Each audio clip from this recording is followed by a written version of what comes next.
Hello and welcome to the Game Dev London podcast. I'm Ros Tuplin and my guest today is a fellow host.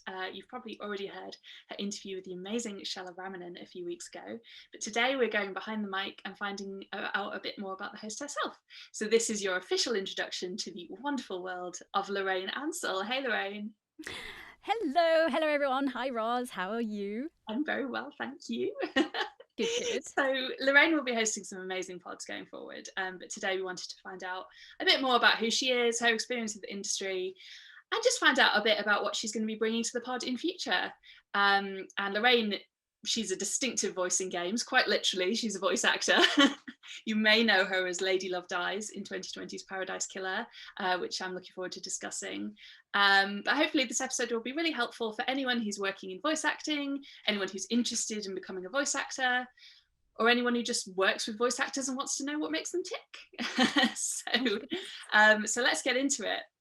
It feels like everybody in the industry knows Lorraine, but maybe doesn't know the backstory of how she came to be the artist that she is. And I know, I don't know the full story. I've known you for years, haven't I, Lorraine? But I've no idea, how you got to be a voice actor. So what was your introduction to the industry and what was your first experience of working on a game? Oh gosh, that's a really good question. So I started maybe about 15, 20 years ago now. A friend of a friend had said, come along, have a go, Yeah. like your voice.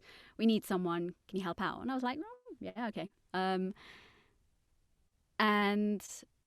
at the time I hadn't really known much about voice acting. I didn't really know that this is what you could do. And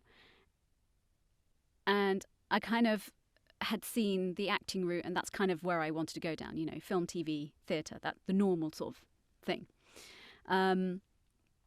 Then I got in the booth and I absolutely loved it. I think it was just for corporate video, which I'll talk about later, about one of the many, many genres of voice actor.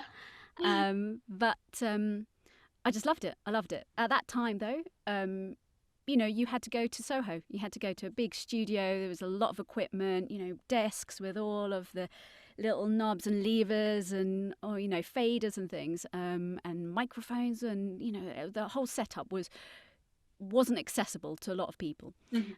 And I thought, no, but I really loved it. I really loved it. So, I had to get jobs. I worked a lot in stuff like PR and marketing.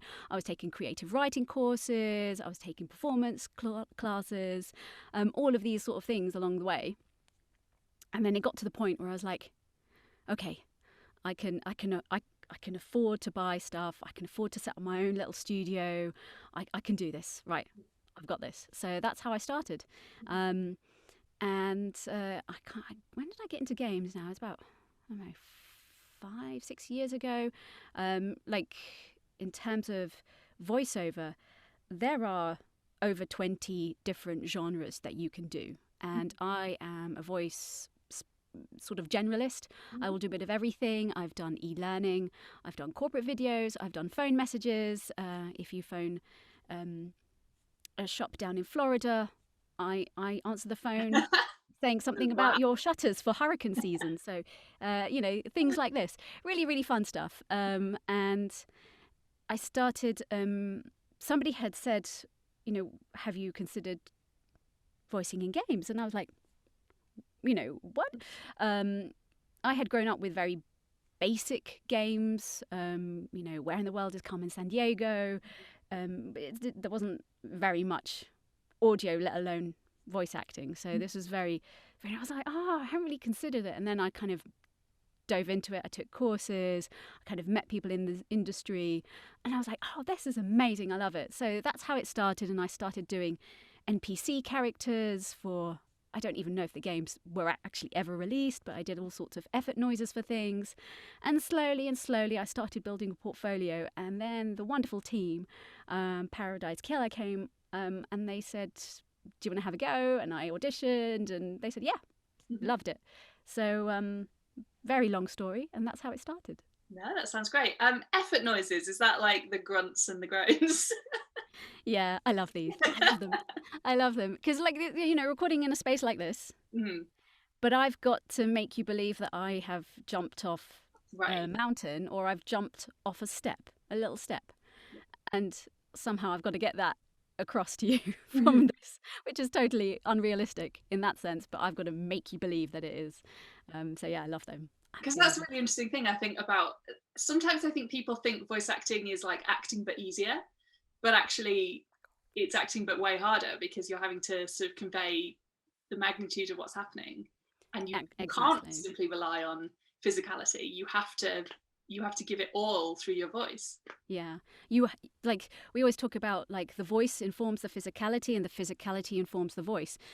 And I'm in this padded cell trying to give you like running I will have to move my arms, I have to get out of breath because that's the only way you can convey it. But you're right, you are trying to temper all of that physicality out through your voice into the microphone. Afterwards I have to have a lie down. I have to I really do, because it's more physical than being physical, oddly enough, Yeah. I find.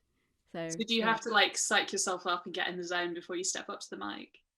Yeah, yeah. Depending on what it is, you know, you kind of looking at it like, okay, all right, how big is this rock? How big is this step? Um, how big is the tree that I'm climbing? You know, Mhm. things that go through my mind are like, what am I wearing? Am I outside? Is it wet? Is it, what shoes am I gripping for this imaginary tree? You know, it all kind of informs the character and how you're gonna deliver that performance. So it's a lot of, I'd say, mental workout a lot of the time. Yeah, definitely. And with Lady Love Dies, I mean, what's it like to playing a playable character and having that kind of like central role? Was it sort of daunting, overwhelming? Did you find that you related to the character?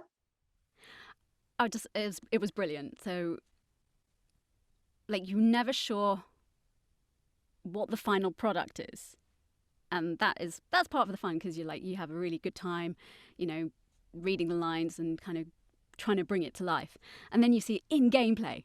Hmm.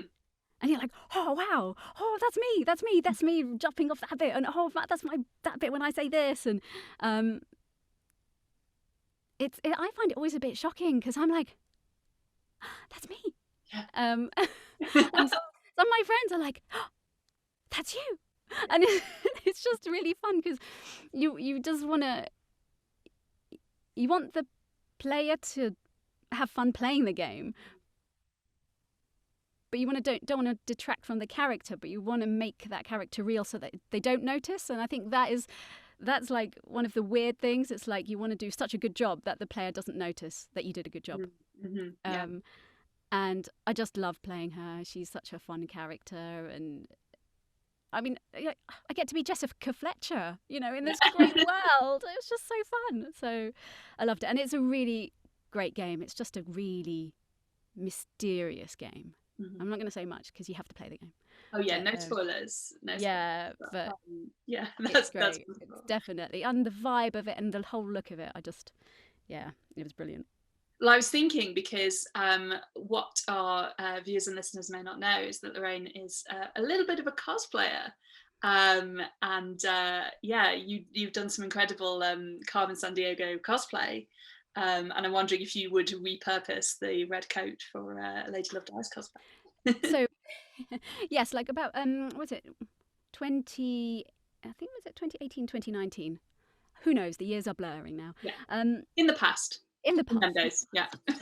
the London Games Festival did this cosplay thing, and I went, and loads of people went. People went as people from Fortnite, and I went as Carmen Sandiego.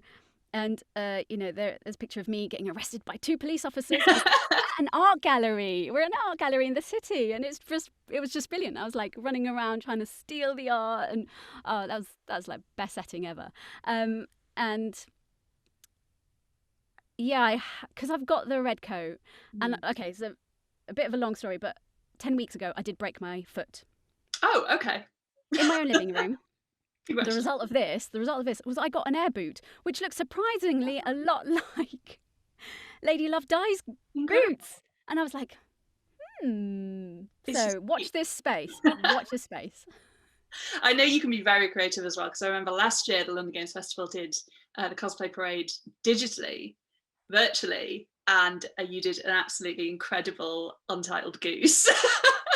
Yes, it is my own honk as well. Oh, I should post that. Yeah, if you're going to check on my Twitter, it's one of the main things. Is it? No, I better post it again because it's Yeah, so fun. let's get it on the socials because yeah, it's really Definitely. something quite special. I mean, that was great. That was so fun. It was around there. It was April last year.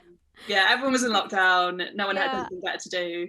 no, and I was like, do you know what? I have a white ballet tutu. Um, I've got some wool. I can make a beak with this. Like, how creative can you be? Like It with was what nice. you have, because you couldn't go anywhere. You can't buy anything, right?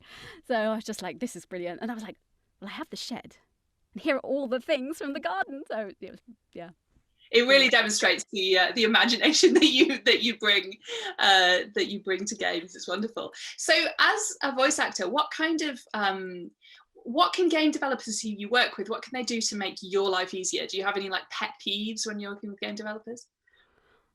Personally, I always find it really helpful to have visuals, Hmm. as much as you can, visual sides, um, some description of the character. It doesn't have to be in depth, it's just a flavour, because ultimately you are asking the actor and their experience and their ability to, flesh out and bring this character to life.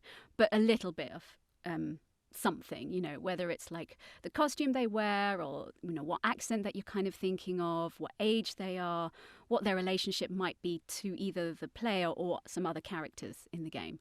That's really, really helpful. And that I always ask certain questions like, am I outside? Because outside is very different Mm. than inside. If I'm outside, I might be shouting to you over there. Whereas if I'm inside, we might be having a cup of tea and I'm not going to be shouting to you here. And I also actually think sort of the concept art is actually really helpful. Not a lot of games have provided that. And I always try to ask for that because, like, the game Bradwell Conspiracy, sort of Hmm. the artwork on that is just wonderful and beautiful. Yeah. And that whole world is really, really easy to understand once you see the visuals. Had you described that, you're like, oh, it's like a concrete industrial complex, blah, blah, blah. I don't think it would be able to grab the actor as much as just the picture. And it's such a cliche, but, picture 1,000 words. Absolutely, yeah. It's the other half of your performance. It's the thing. It's almost like you're sharing the stage with the visual. But if you've never seen the visual, it's like how can you bounce off that visual and share the stage, right? Absolutely. And even if, because a lot of people consider like voice acting to be like sort of theatre of, Hmm. nothingness. But actually, the visual is just like you would be on stage when you've got the backdrop and you can see the scenery and you understand how that's going to change, with each act as you're going to come on and stuff. So I'm very visual in that sense, so I find that useful. But I always find that it is a conversation you have with either, the game dev if they're a small team, or with a bigger team, maybe the audio team. Another thing that I find really, really helpful is if there is some sort of music track. Not always available, I know, but anything to help get into that world and especially that vibe of the world and the character in the game.